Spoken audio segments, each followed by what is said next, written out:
In this video, I'll guide you through how to do keyword research with Google Trends. We'll go from opening the tool to exploring a keyword to dialing in the right filters so you can make smarter decisions about the topics you create content around. By the end, you'll know how to turn simple keyword ideas into useful insights about search interest over time. First, open your browser and go to trends.google.com. This is Google's free tool for visualizing what people are searching for and how that interest changes. You don't need any special account just to browse, so you can start using it right away.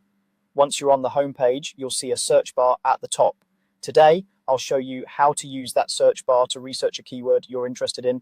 Click into the search field and type in a keyword or phrase that's relevant to your niche. This could be something like running shoes, email marketing, or any topic you want to understand better. Try to start with a fairly broad term because you can refine things later using filters. After you've typed your keyword, press enter. Google Trends will take you to the Explore page automatically, but if you just see a drop-down suggestion, make sure to actually click on Explore so you can view the full report. This Explore view is where most of the useful analysis happens. On the Explore page, you'll see a line graph that shows interest over time for your keyword. This graph doesn't show exact search volume, but instead a relative score from 0 to 100. A value of 100 is the peak popularity for your term, and other numbers show how interest compares to that peak. Take a moment to look at the spikes and dips in the chart. Spikes often line up with events, seasons, or news, while dips can indicate off-seasons or declining interest.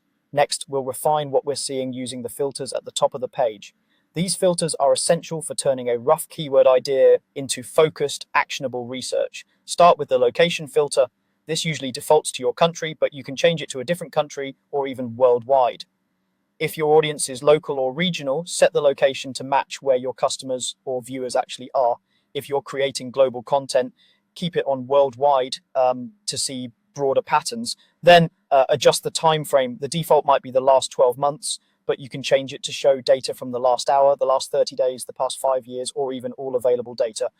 Shorter timeframes are good for spotting recent spikes or viral trends, while longer timeframes help you see whether a keyword is generally growing, stable, or slowly declining over time. For long-term planning, the past 3 to 5 years is usually a helpful view.